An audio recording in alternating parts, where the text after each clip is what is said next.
Саламатсыздар ма балалар? Бүгінгі сабағымыз 3-ші сынып қазақ тілі сабағы, 97-ші сабақ. Бүгінгі сабақ көрген алдын каналыма тіркеліп, қоңырауша түймесін басып қойыңыздар. Келесі сабақтарды жіберіп алмау үшін. Бүгінгі сабағымыз бірінші жаттығу, ал 53-ші жаттығу. Мәтінді түсініп оқы. Абу Насыр бүкіл шығыс әлеміне Арасту деген атпен даңқы жайылған оқымысты Аристотельдің шығармаларын көп оқыған. Мағынасын көкейіне тоқыған. Оны ұстазы санаған.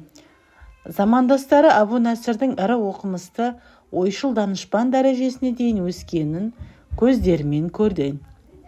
Бірақ кейбіреулер ғұламаның алғырлық сипатын жете түсіне алмаған. Сонда олар данышпанның өзінен: біз таласып қалдық. Анығын түсіндіріңізші, сіз алғырсыз ба әлде Арасту ма деп сұрайды. Ай ағайындар-ай, дейді әлгі сұрақ берушілерге.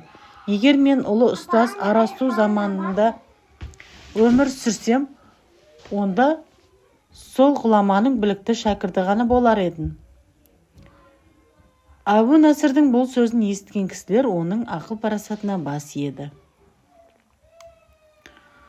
Абу Насыр әл-Фараби бұл қазақтан шыққан тұңғыш шығыстанушы ақын болуы. Мысалы, Аристотельден білім алған, Аристотельдің шығармаларын барлығын оқып шыққан. Оны әлемнің екінші Аристотель деп атайды. Абу Насыр әл-Фараби өте оқымысты, білімді, зиялы кісі болған, парасатты. Мәтін әл-Фараби атамыз жайлы жазылған, әл-Фараби туралы жазылған. Мәтіндегі негізгі ойды анықта дейді. Негізгі ой ақын ғұламалардың шығармаларын таныстыру, бір адамдарға осындай адамдар бар екенін айту. Мәтіндегі мағынасы түсініксіз сөздерді белгіле, сол сөздердің мағынасын түсінемес сөзден тап дейді.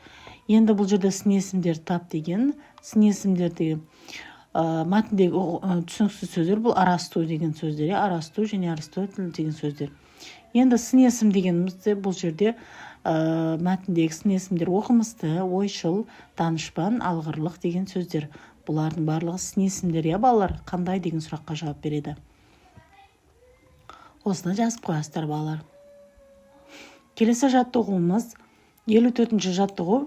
Әл-Фарабидің нақыл сөздерін көшіріп жаз дейді. Бірінші нақыл сөзі: даналық істі ақылға салып, тиянақты атқару деген сөз. Оған білім үйрену арқылы ғана қол жеткізуге болады. Даналық дегенді қалай екен біліп алыңыздар. Енді келесі парасат. Парасат әр адамның кісілік қадірі. Адам басындағы ізгі қасиеттер парасатты өсіретін қабілет болады. Ізгі қасиеттің барлығы парасатты адам деп атаймыз. Үшіншісі қайырымды.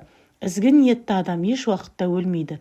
Қайырымды бұл өте көп адамдарға жақсылық жасайтын адамды қайырымды кісі деп атаймыз, көмек беретін адамдарды қайырымды кісілер деп атаймыз. Енді осы нақыл сөздердің мағынасын топқа талқыла дейді. Сіздер барлығыңыз сыныпта осыны талқылайсыздар. Даналық, парасат, қайырымды деген сөз қандай адамдарды осындай адамдар деп атаймыз, парасатты адам деп, қайырымды адам деп. Бір-біріңізге айтып сұрақ қоясыздар.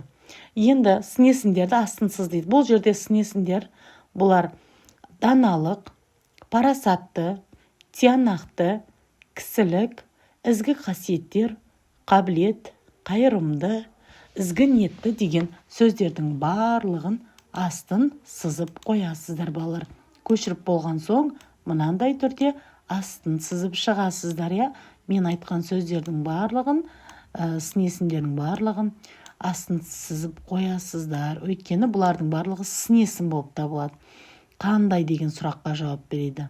Мысалы, не жерде тиянақты деген сөзде, бұл жердің барлығы осылар сын есімдер болып саналады екен. Келесі 55-ші жаттығуымыз. Берілген сын есімге бірнеше зат есім тауып айт дейді. Мысалы, ескі, не деп айтсақ болады, не жерге ескі сумка десек болады, не жерге осылай стрелка түрінде жазсаңыздар да болады, немесе мен сияқты былай жазып қойсаңыздар да болады. Ескі сумка деген, мына жерге сумка. Келесі ескі сурет десек те болады. Сурет,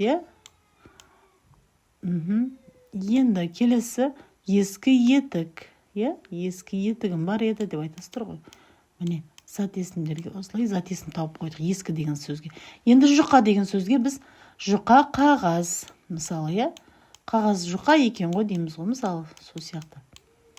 Жұқа қағаз. Мен астына сызып қойғам, мына жерге жазып қойғам.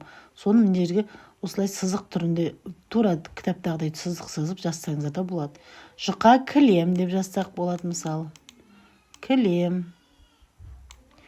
Одан кейін жұқа көйлек десек болады. Жұқа көйлек соңғысына, иә?